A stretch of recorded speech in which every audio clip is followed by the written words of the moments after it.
Natália. Olá, pessoal. Como de costume, deixar uma musiquinha. Grande Altamir, Paloma, Paulo, grande Marcos, Angelina. Tocar uma musiquinha aí enquanto baixa a pressão, que hoje o dia foi corrido e a gente já começa.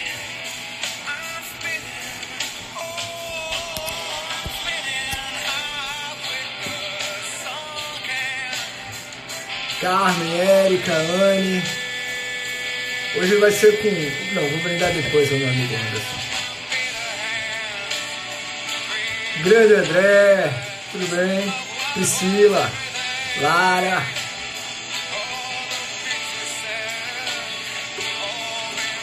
Boa noite, Madison. Felipe, Mari. Boa noite, André. George, Mari, já falei, Deise, Luzinélia. Vamos ouvir uma musiquinha aqui só para dar uma relaxada e a gente já começa. Good job.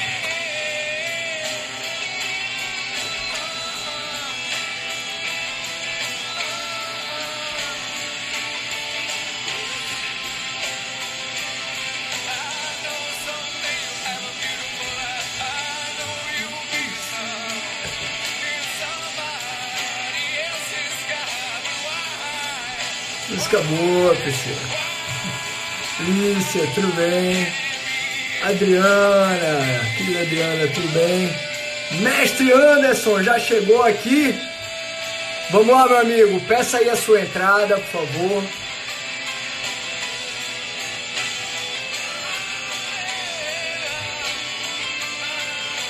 Solicitou?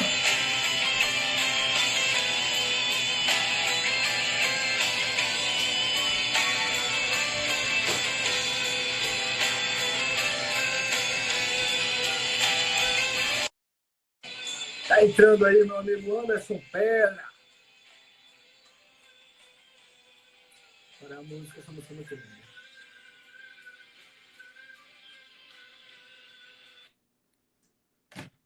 Essa música me relaxa. Pessoal, boa noite. Enquanto aguardamos aí a entrada do professor Anderson Pedra, um prazer ter todos vocês aqui novamente na data de hoje, né? É uma DR especial. O professor Anderson Pedra é nossa segunda DR aqui. Todos que conhecem sabem que se trata de um dos grandes nomes, né? Se não o maior nome de direito administrativo das contratações públicas no Brasil. O professor Anderson é realmente fora de série, além de um grande jurista, uma pessoa iluminada, né? Eu sempre digo, uma pessoa iluminada, um grande amigo. Tive a sorte de construir com ele uma relação de amizade.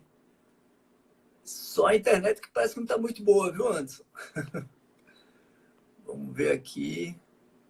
Uai. Anderson, pede de novo, que eu aceitei e você não entrou. Uai.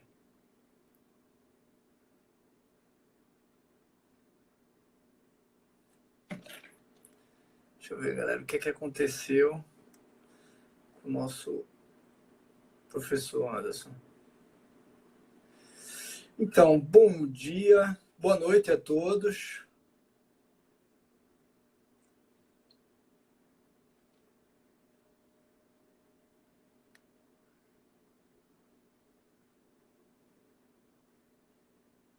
Será que houve algum problema?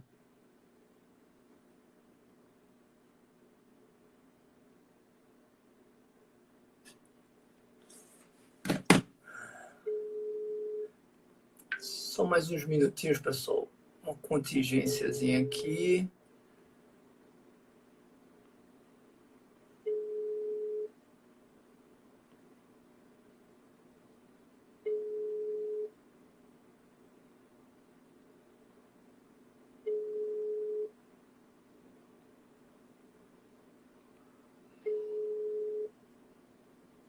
Vamos ver se vai agora. Aguardando o Anderson Pedra. Vamos ver se agora vai.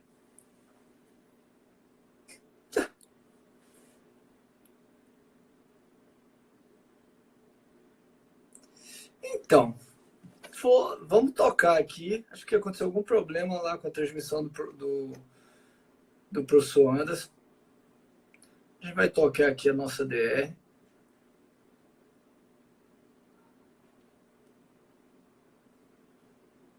Anderson, se houver algum problema, me manda um WhatsApp aí, responde, diz o que foi que aconteceu. Enquanto isso, eu vou tocando daqui a DR, tá? Então, pessoal, boa noite. Contingências acontecem, pode ser que tenha ocorrido alguma coisa na internet lá do professor Anderson Pedro. Espero que não seja nada de sério, tá? Pois bem, boa noite, pessoal, tudo bem? É uma DR no momento peculiar, né, que nós estamos vivendo. Como é que vocês estão curtindo aí o período de confinamento? Tu não queria ir pro BBB, pô? Ó, tá todo mundo de BBB aí, confinado em casa. Tá. Marla, Wagner, Val, Beto, Pati, poxa, pessoal, todo mundo, muito obrigado, muito bom mesmo. Jamil, Cláudia, todos sejam muito bem-vindos aqui. Pois bem, hoje a nossa live, a nossa DR com o professor Anderson, antes qualquer coisa me envia aqui um WhatsApp para eu entender o que foi que aconteceu, tá? A nossa DR hoje, o objetivo era tratar sobre as diversas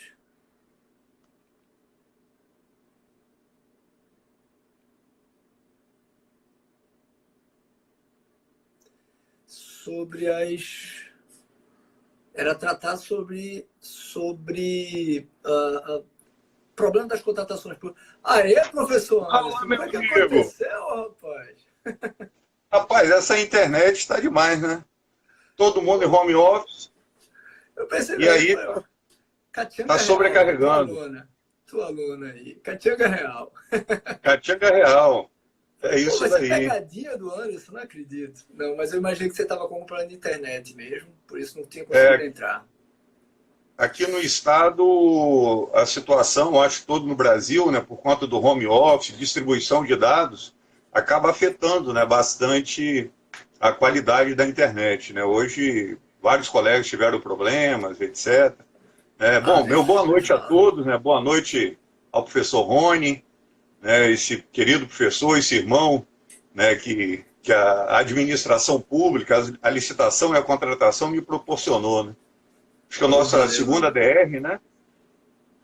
Já tivemos Nossa segunda oportunidade, DR, é verdade, cara. ano passado, meados, junho, julho, eu lembro que eu estava em Brasília, né? A gente fez uma DR. Não, Mas, meu amigo, na verdade, foram três. Teve uma tentativa que acho que não deu certo, né? Aí depois isso, teve outra que deu certo, e agora, é verdade, meu amigo. exatamente, exatamente.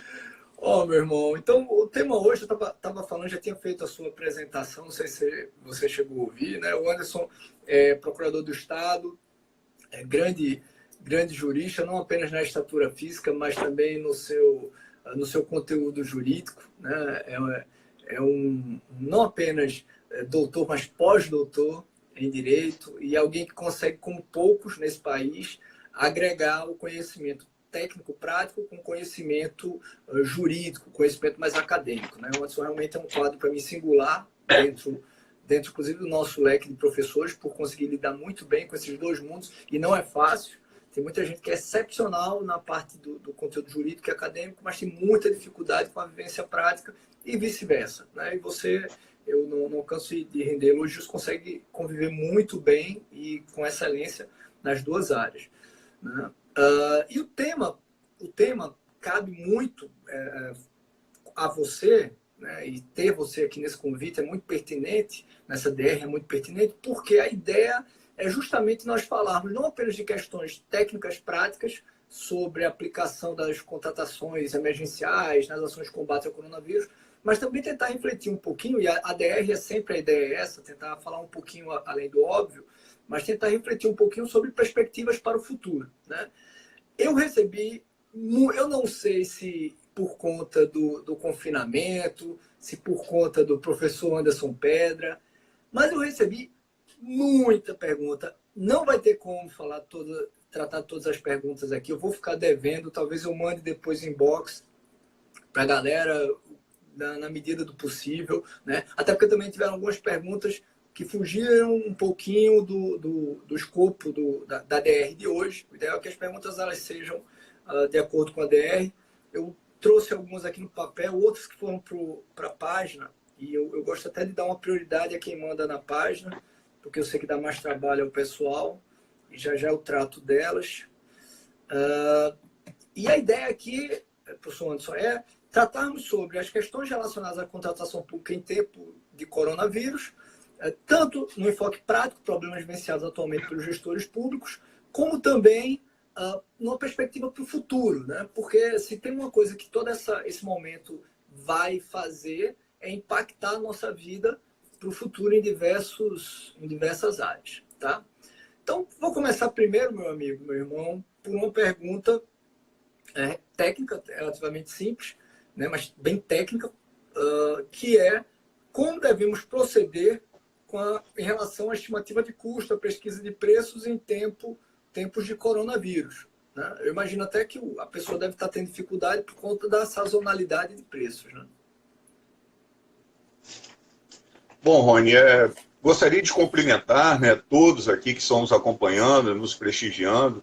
Tenho certeza, né, que essa enxurrada de perguntas tem como crédito tão somente o seu nome, a sua projeção, a sua credibilidade, né? Você que é um farol, uma referência para todos nós, e essa DR sua, às quartas-feiras, né, que já faz parte, eu acho, do meio da contratação pública, né? Cumprimento todos os amigos que estão aí nos prestigiando, colegas, alunos, ex-alunos, né? O pessoal da pós-baiana, Bradson, Marcos, Bradson, todos aqui, irmão. Todos que de longe, né, também passam por alguns problemas, né, e assiste tudo aqui. Bom, mas vamos lá, né?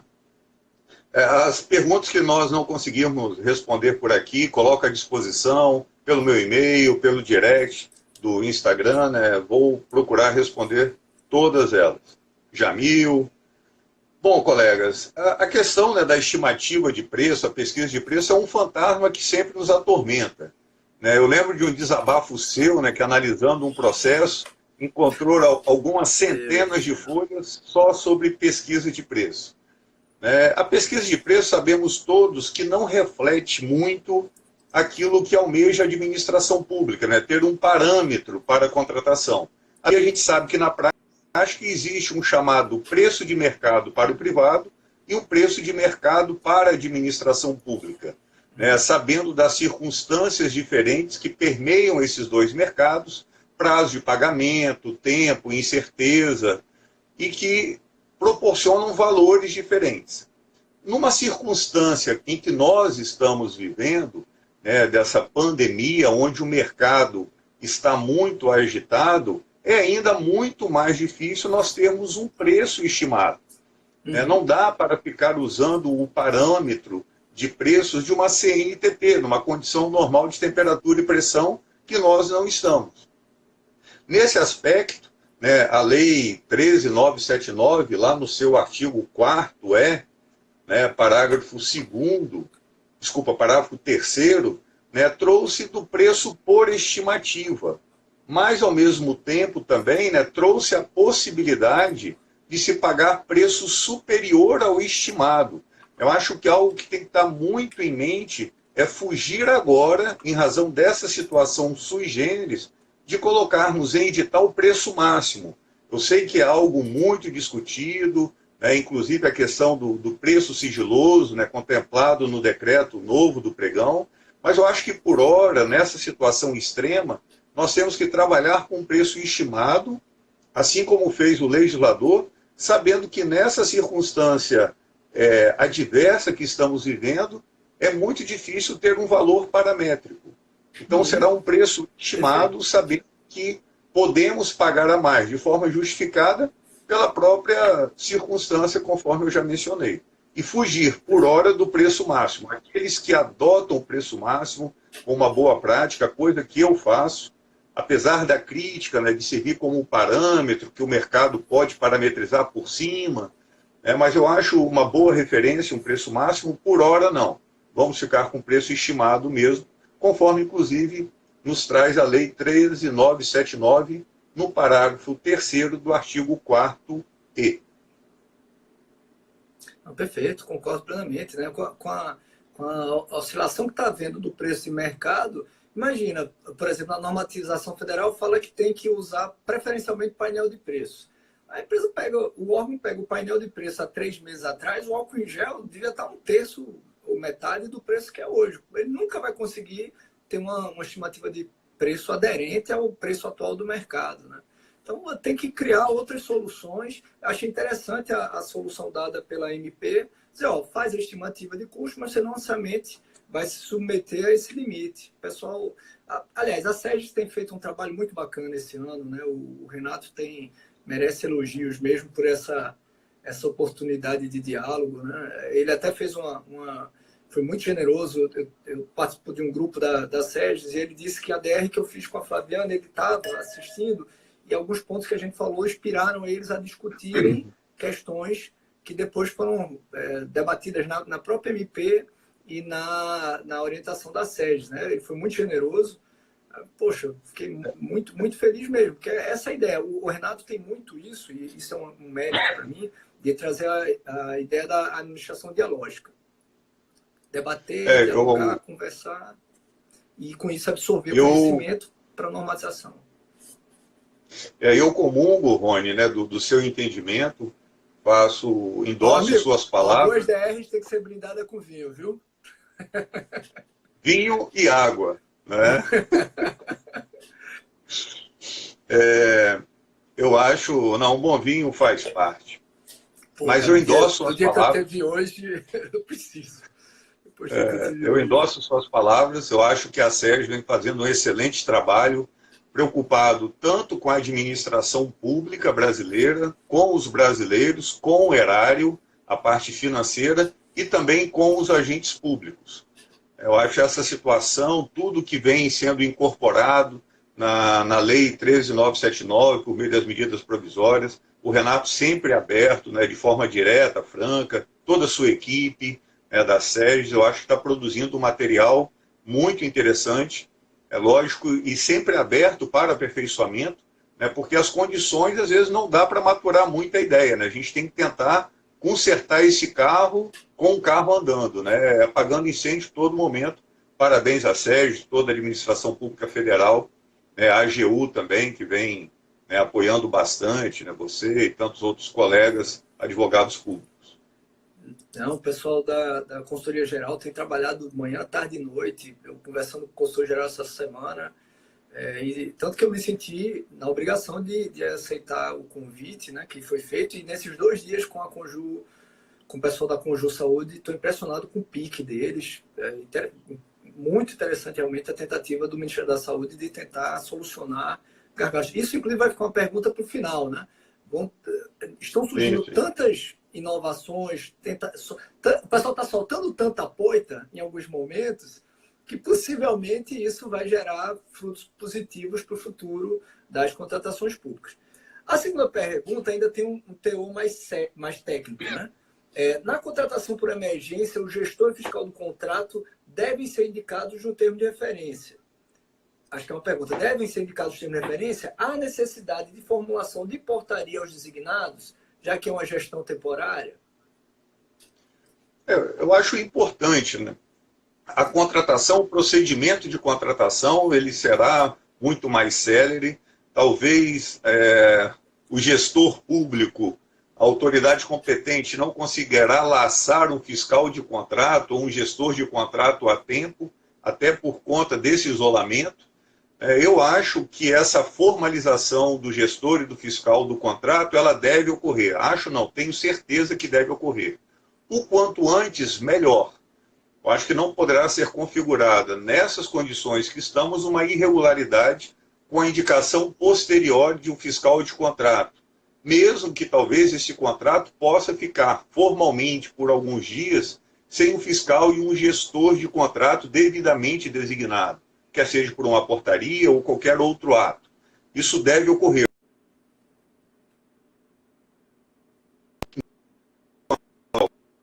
ter que constasse no contrato, mas deve ocorrer. Concordo plenamente. Deu um que você tá cortezinho aqui no teu aí? áudio. Não, que eu dei um cortezinho no teu áudio, eu fiquei procurando a tua voz. Terceira pergunta, também ainda técnica, né? Medicamentos como soro, paracetamol, dipirona, entre outros, podem ser adquiridos com a dispensa embasada na 13979? É uma questão interessante, né, Rony? Não sou. Café com leite para você, viu? Então, Oi? muita pergunta café com leite. Então, perguntas de café com leite, assim, bem tranquilinhas. Rapaz, já vou o santo ajuda. O santo ajuda. Mas eu acho que essa pergunta, né, do paracetamol, dipirona, né, são medicamentos, eu acho, relacionados aos sintomas do coronavírus ou de uma outra gripe, né, que são antitérmicos. Quando a gente exerce a paternidade de médico louco, todo mundo tem um pouco, né? Mas eu acho que essa pergunta, né, nos remete a uma outra provocação que eu recebi também, né, pelo direct, uma situação muito interessante, que é uma Câmara Municipal que deseja contratar um aplicativo para ter um plenário virtual. E aí é uma situação interessante que eu estou falando da Câmara Municipal, aparentemente isso não é relacionado à saúde pública de forma direta, né, mas traz o exercício da democracia por meio dos parlamentares, que deve perdurar, inclusive em época de isolamento, né, isolamento em massa.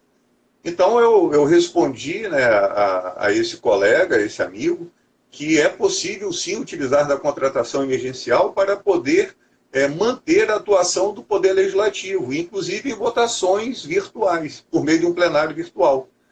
Perfeito. Então, é uma consequência dessa pandemia, do isolamento social na Câmara dos Vereadores.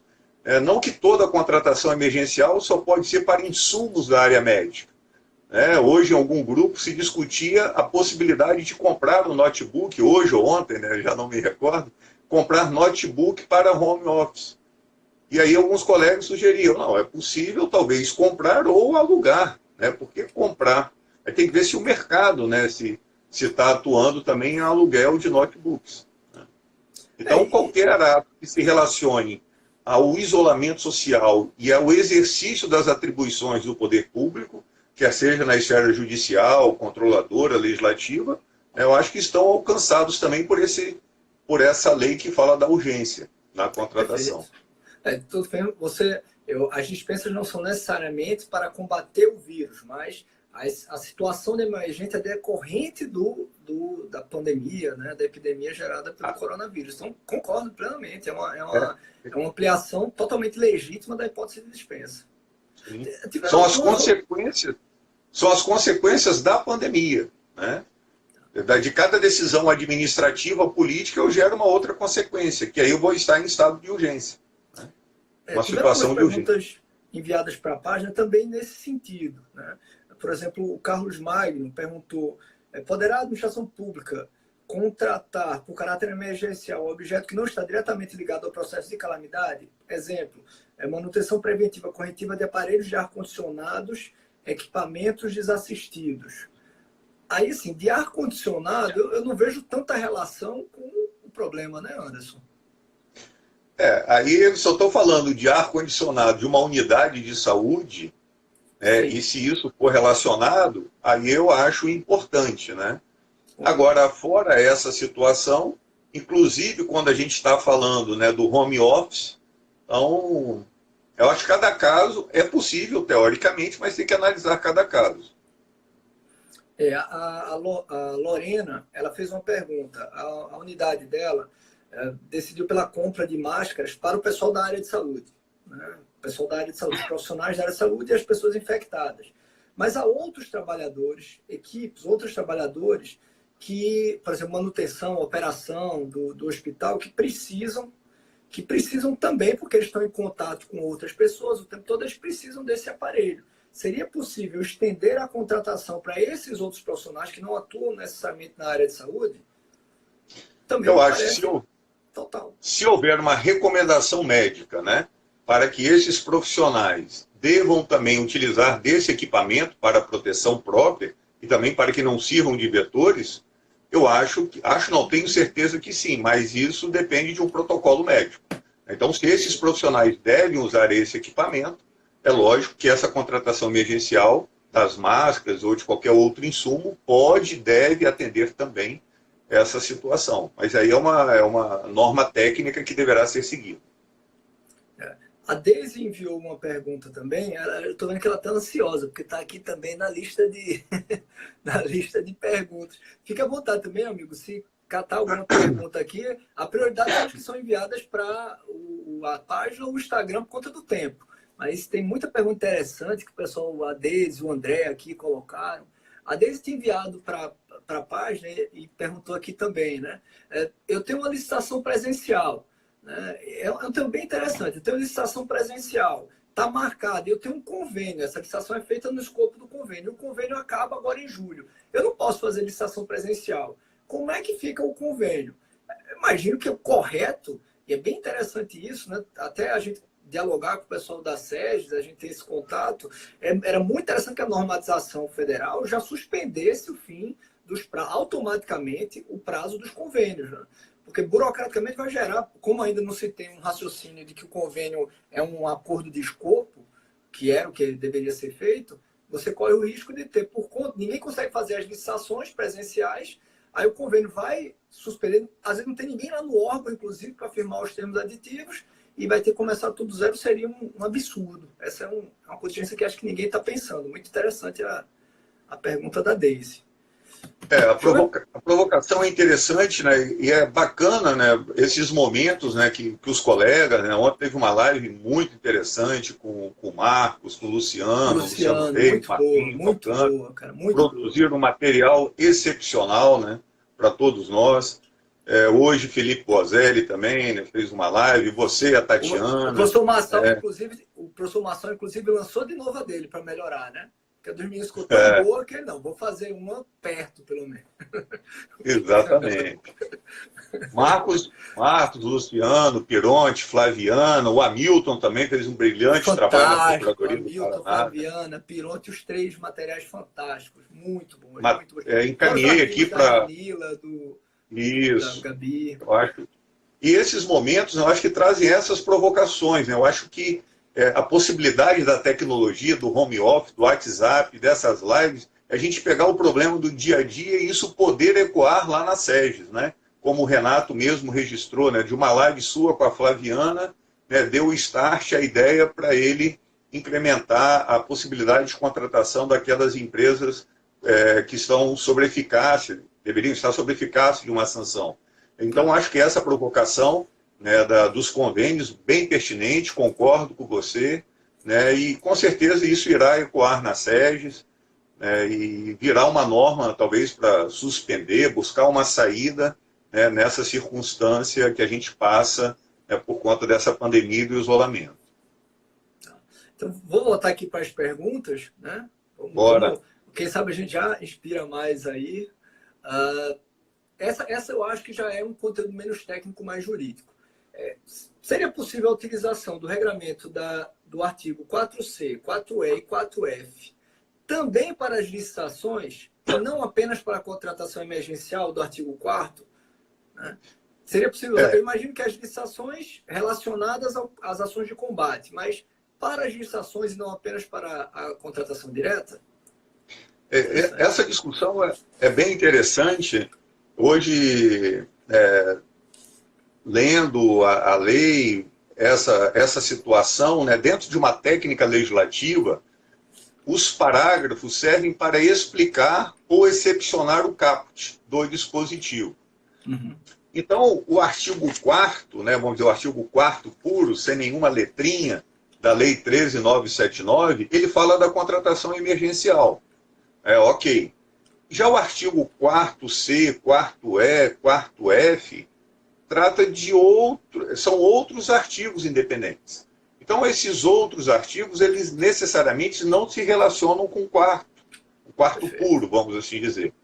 Dessa forma, meu entendimento é que o 4C, o 4E, o 4F, ou seja, que fala de um termo de referência simplificado, de um projeto simplificado, da possibilidade de afastar a documentação, da exigência da documentação habilitatória, né? São situações que podem também ser aplicadas no pregão, não necessariamente na contratação emergencial, mas em outras licitações também. Desculpe, em outras licitações, nas licitações e não na contratação emergencial. Relacionadas às ações de combate, né? Porque houve Exatamente, relacionado ao telos do legislador, que são ações para abrandar, para combater a pandemia do coronavírus. Não para qualquer contratação, naquelas licitações, contratações voltadas para combater essa pandemia. Tem outras perguntas relacionadas ao que a gente já falou aqui. Para o Breno, agora eu vi a pergunta, se não for profissional da saúde, for de outra atividade essencial, maldita mosca, caiu no meu vinho, desgraçada, morro embriagada. Na live com a Flaviana, Droga. que eu assisti, e você fez o crédito, você botou a música do Raul, né? O dia que a Terra parou. Foi dica sua, eu falei. Foi dica sim, sua. Hoje foi a mosca que pousou no meu vinho. Né? No meu vinho, bendita. E não na sopa. Tá bom, beleza. Beleza, deixa estar. Deixa ela aí curtir. Deixa ela curtir. Poxa, essa pergunta, Anderson, eu acho bem interessante. Essa eu acredito que é um ponto que vai gerar, espero que gere uma reflexão muito boa nas contratações, que é justamente a relativização dessas exigências, né? Tem muita exigência que a gente criou para as licitações meramente formalistas, né? Que não tem uma função propriamente dita. A habilitação, via de regra, ela é meramente formalista, não é funcional. A turma bota todos aqueles documentos de habilitação e não tem qualquer relação com a garantia do cumprimento das obrigações. Logo no primeiro dia, lá na Conjur Ministério da Saúde, eu propus aos colegas, a minha coordenadora, a doutora Jamile, ela topou, espero que esse parecer seja aprovado pela consultoria geral, era as dispensas para compra de equipamentos, né, para pronta entrega, não exigir nada de certidão, nada, porque a própria lei 8666 admite isso lá no artigo 32, parágrafo 1º, que na compra para pronta entrega, licitação até o valor da modalidade de convite, eu posso abrir mão dos requisitos de habilitação. Por que eu vou ficar exigindo, a habilitação, né? Por que eu vou ficar exigindo a habilitatação? Essa questão até da relativização que vale para as dispensas e por que não valer para a licitação, se a gente for digamos, mais literal na lei, a lei sequer exige habilitação para contratação direta. Né? A gente é quem vai criando dificuldade. O poder público é craque em encontrar dificuldade para contratar. Eu estava numa reunião agora pela Conjur Saúde com a empresa está com medo de contratar o poder público, ela quer dar a coisa de graça, mas ela tem medo de contratar com o poder público, faz medo, isso é horrível. Né? A gente criou tanto custo transacional que, além de ficar mais caro, muitas empresas sérias não querem firmar um contrato com o poder público, porque é risco demais. Você tocou, Rony, eu acho, num ponto muito sensível, né? Que é essa burocracia envolvendo a licitação. Eu acho dessa nossa provocação, né, do porvir após esse coronavírus, como qualquer organismo, né, às vezes a patologia, a febre, serve para criar anticorpos, né? E combater. Então, talvez essa pandemia servirá, assim espero, de lição para nós revermos soltarmos algumas poitas, né, da administração pública. E no que concerne a parte da habilitação, nós temos uma situação, como você bem relatou, mas isso tem uma história, né, que foram os órgãos de controle, em razão de uma má utilização das hipóteses de dispensa, que foram parametrizando, por meio de acórdãos, determinadas exigências. Você sabe de uma piada que eu costumo contar, né? Guerra é guerra, mas em razão do horário, pode ter menores assistindo, né? Então vamos fazer só esse spoiler, né? Então, uma situação emergencial, ela é emergencial. Eu não tenho que olhar quem vai me ajudar. Eu não posso selecionar. A SEGES foi muito bem quando liberou, eu acho, né, a possibilidade de contratação daquela empresa que está sobre uma punição. Eu acho que isso tem total relação com a Lei 13.655, que traz a ideia de consensualidade, eu poderia ter, no meu entendimento, até mesmo fora de uma situação pandêmica que nós estamos, a possibilidade de contratar uma empresa sancionada, se for de melhor interesse público, para o melhor interesse público. Então, né, hoje na live com a Tatiana, né, você falando do poder de cautela da administração pública em suspender a eficácia da sanção em um determinado caso concreto de forma justificada. É lógico que isso, dentro da lei, traz uma segurança enorme, né, e a SERJ está de parabéns. Mas foi aquilo que você mencionou, né, nós fomos criando amarras ao longo do tempo. Situação emergencial, então, no meu entendimento, eu não tenho que olhar nada. Eu quero proteger o interesse público, eu quero salvar vidas. Eu não posso, com isso, me prender à burocracia. Quer seja uma situação de interesse público calamitosa, como nós estamos vivenciando com essa pandemia, quer seja em outra situação no município. Sabe-se lá por quê? Em razão de uma enchente, precisa fazer uma reforma, precisa fazer um reforço numa ponte, e a empreiteira está impedida, está suspensa e não pode contratar, e ela que tem um know-how, ela que é empresa local, regional, pensar em sustentabilidade social, financeira do município. Então, acho que a gente tem muita coisa a refletir, e eu penso e espero que essa lei 13.979, as medidas provisórias posteriores que alteraram, eu acho que vão servir de um legado positivo para uma reflexão dessa burocracia da administração pública. Eu espero que essa febre que a administração pública está sentindo, que não é do coronavírus, mas decorrente dele, sirva, né, para curar desse mal que é a burocracia. O excesso de burocracia... O excesso. A burocracia é necessária. Obrigado. O excesso, burocracia. O excesso. Obrigado. O Rui falou sobre a dispensa... Eu me empolguei. Olha que nem tomou vinho. Está batizada a água. O Rui aqui perguntou sobre a dispensa para as estatais. Rui, a Renila tratou disso num artigo muito bom, está lá na página. É possível, sim, não há nenhuma restrição a essa aplicação. Nosso grande mestre, Paulo Reis, não exigir nem previdência. Mestre, eu defendi a não exigência nem da previdência. Eu sei que tem um artigo 195, parágrafo 3º da Constituição, né, mas que remete à lei. E eu particularmente defendi, não dá para, obviamente, a gente abordar isso aqui agora com profundidade, mas eu defendi a possibilidade de afastamento de qualquer exigência para, usando o parágrafo 1º e o artigo 32, e também por conta da urgência hoje vivenciada, né? Amigo, o tempo está correndo aqui, conversar com você, o tempo passa muito rápido. Eu vou logo em outra pergunta mais complexa aqui. Como é que você vê a possibilidade de legislação estadual ou municipal sobre o tema da 13.979, mas com regras diferentes? Possibilidade de legislação estadual ou municipal diferente da 13.979. Interessante. Bom, eu acho que a Lei 13.979 ela é aplicável automaticamente para os estados e municípios. Perfeito. Mas isso não quer dizer que essa aplicabilidade imediata da lei vai gerar uma amarra que venha a esvaziar a competência normativa dos estados e dos municípios. Obviamente que os estados e municípios não podem legislar de forma desproporcional, com desvio de poder legislativo. Nós não podemos ser ingênuos, nós já temos vivência suficiente e sabemos que alguns não bem intencionados poderão se aproveitar dessa circunstância. Mas a gente também tem que saber dosar, né, colocar o remédio na dose certa. Então, é possível sim essa legislação estadual ter dispositivos, inclusive, que vão além da Lei 13.979. Aqui no Espírito Santo, inclusive, de uma forma muito interessante, o governador do estado encaminhou para a Assembleia Legislativa um projeto de lei, e eu acho que tem um ponto bastante positivo, contemplando, inclusive, a contratação de obras emergenciais. Eu acho que a União pode fazer isso, até por conta do artigo 24, inciso 4, que continua sendo uma norma geral de contratação emergencial.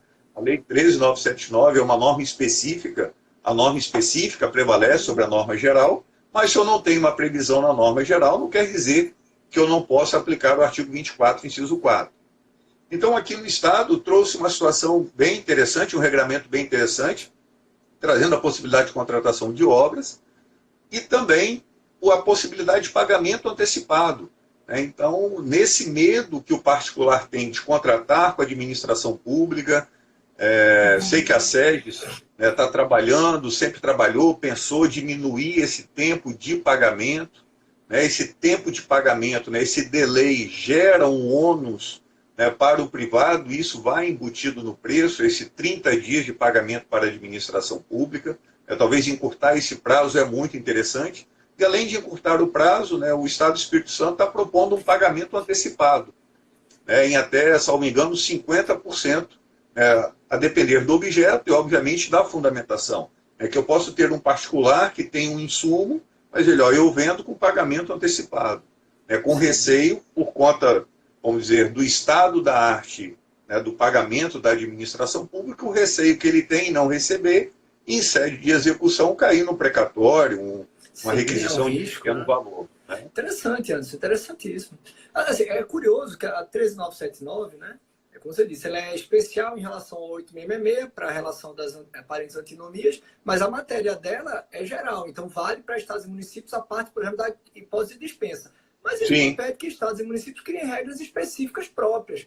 Essa da antecipação do pagamento é muito interessante, é claramente uma regra materialmente específica, reduz um custo gigante, um risco gigante da contratação do poder público, e aí evita até essa grande dificuldade hoje. Tem, lá em Pernambuco, por exemplo, o governo acabou, eu vou usar a expressão apelando, não no sentido pejorativo, mas usando, vamos falar assim, usando a requisição administrativa. Por quê? Porque ele queria comprar e a fábrica não queria, os produtores não queriam vender a ele. Por quê? Ao Estado? Por quê? Porque, sei lá, se vai me pagar daqui a 30 dias, se não pagar... Aí foram para requisição. E talvez se eles tivessem ofertado o pagamento antecipado, aí o fornecedor, obviamente, ele quer dinheiro, ele não teria qualquer problema, pelo contrário, forneceria com bom grado a administração. Mas o Instituto da Requisição é um instituto importante, deve ser usado, conforme converso com alguns colegas, aqueles que eram contra o interesse público, o princípio da supremacia do interesse público. Se não fosse o bom e velho supremacia do interesse público, como que utilizaríamos o Instituto da Requisição? Agora, é lógico também que o privado ele pode começar a sonegar a informação. Ele não vai falar que tem um produto. Você tem um produto? Tenho. Então, depois dessa primeira requisição, todo mundo vai esconder o seu estoque, vai tentar se precaver com medo de ocorrer no Instituto da Requisição. Então, o pagamento antecipado, eu acho que é uma boa, uma excelente ideia, e que vem, talvez seja implementado aqui no Estado do Espírito Santo, e acho que a SEGES também está se dedicando com relação a isso.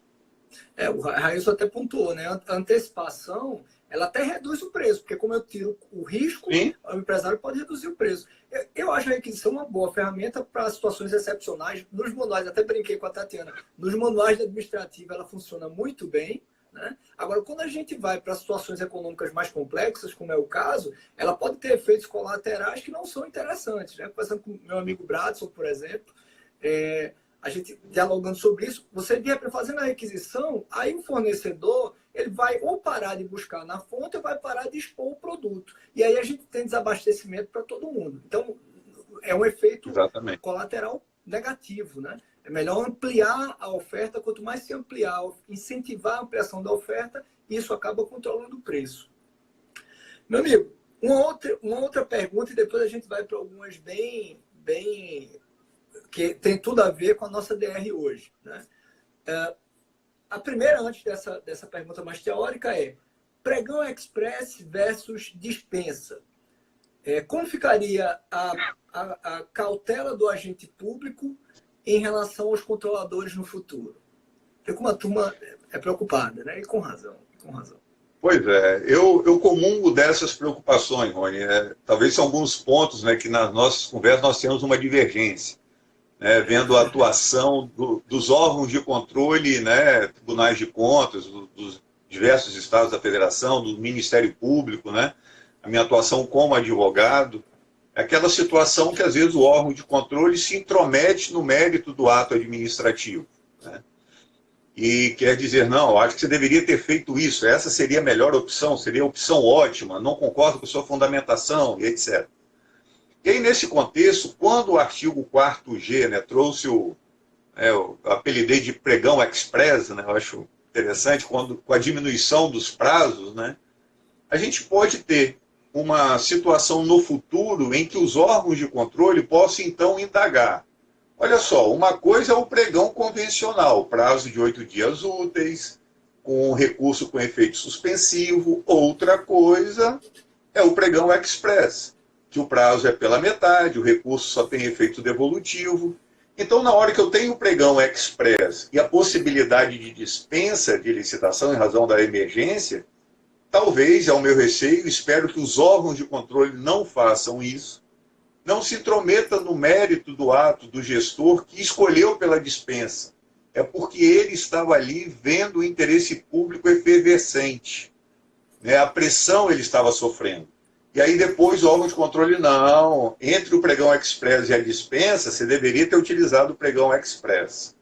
Se fosse o pregão convencional, com certeza não. Mas o pregão express daria para você fazer isso em 4 dias úteis, já que teria o recurso apenas efeito suspensivo. Então eu acho importante, né, essa provocação para que fique, né, vamos dizer, como um norte aí para aqueles controladores, né, de que a situação hoje ela é pandêmica, ela é muito grave. Porque a gente acostuma ver alguma publicação, contratação emergencial, de publicidade, né, aqui no meu estado ocorreu uma contratação emergencial de publicidade, algumas pessoas, olha que absurdo e tal, sem analisar o que aquele ato, de repente, está buscando alcançar. Pode ser um trabalho lá numa periferia, numa comunidade, onde às vezes a informação não chega de forma devida, eu tenho que ter um trabalho de comunicação preciso e específico, mas não, já começa a achar que é A, B ou C a situação, né? E aí contrária ao interesse público. Então, eu acho que nós estamos numa situação emergencial e isso não deve ser esquecido. Então, o pregão express, eu acho, sinceramente, que ele não deve ser utilizado. Eu acho que é caso de situação emergencial. Eu também não entendi muito a previsão, né? E assim, sinceramente, dá muito mais problema prático do que solução, porque a lei fala, né, a diminuição dos prazos.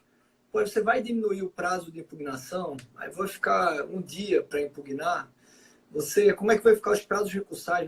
Vai ser um dia para as razões recursais. Então, acho que gera mais discussões, né, propriamente dita, do que solução. Eu não entendi, aliás, entendi o motivo, né? Possivelmente, não, vamos fazer um pregão que seja mais rápido. Mas a solução talvez não traga mais dificuldades para uma normatização, regulamentação, do que propriamente uma solução. E, meu amigo, tem mais 2, 3 perguntas. Eu vou sintetizá-las em 2. São bem abertas para você explanar bem, né? Primeira, quais suas perspectivas para as contratações no futuro?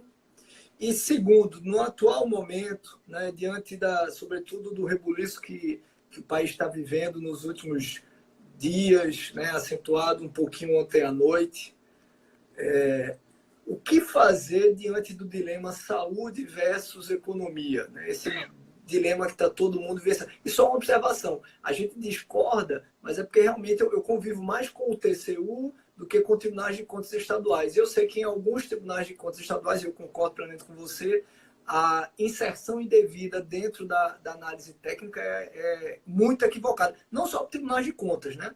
Também por órgãos de controle interno. Então, é exagerada. Mas nesses casos, eu concordo contigo. É porque, a nível TCU, a gente tem digamos, uma reserva técnica. O TCU dificilmente entra nesse mérito, né? Mas então, amigo, 2 perguntas para a gente fechar a nossa DR. A gente está aqui só com 7 minutos. Perspectiva para as contratações no futuro e, sobretudo, o que fazer diante do dilema saúde versus economia. Bom, Rony, eu acho que a perspectiva da contratação e da administração pública, né, pós-pandemia, como eu disse, a gente vai aprender muito, aprender a fórceps, porque fomos apresentados o teletrabalho, que era algo que encontrava alguma resistência e do dia para a noite, né, passou a ser ferramenta número 1 indispensável, tecnologicamente falando, né? Só um parênteses, né? Um dos momentos que o TCU inventou de entrar nesse método foi justamente sobre teletrabalho, né? Pois é, né? Uma observação muito Mas equivocada. Ainda bem que eu não estou Mas serve para confirmar a regra de uma boa atuação do TCU, né? Toda exceção serve para confirmar a regra. Mas eu acho que o mercado da contratação, né, a necessidade da boa burocracia, da pesquisa de preço, dessa importância da celeridade,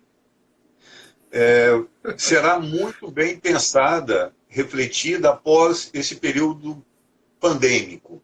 A necessidade da documentação, será que faz sentido mesmo?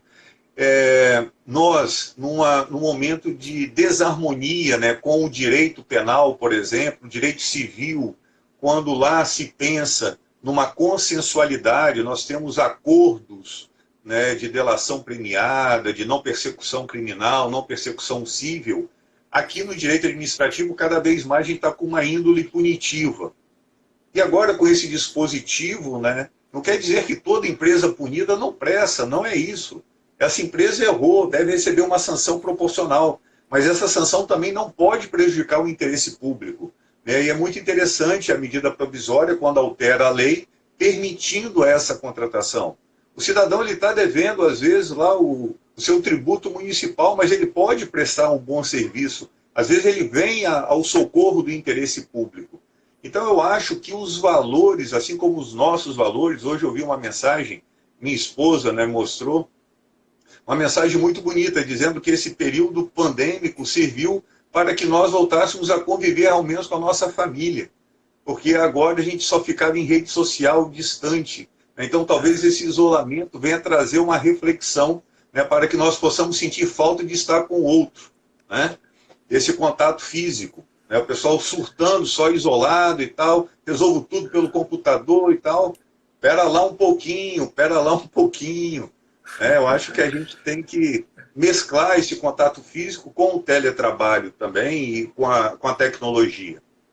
E nesse dilema, office, né, Ron? Mas uma verdade foi confirmada. Home office com os meninos em casa não é salubre, não. Não, exatamente, exatamente.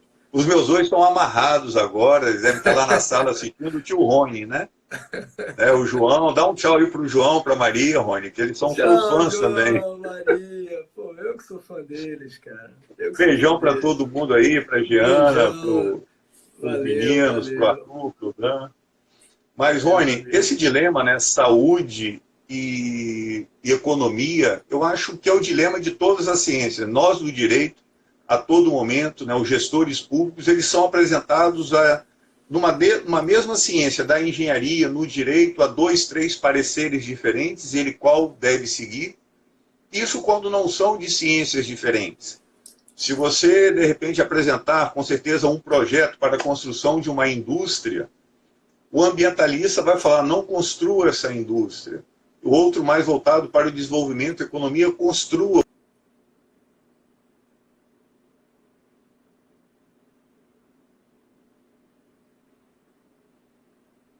Anderson?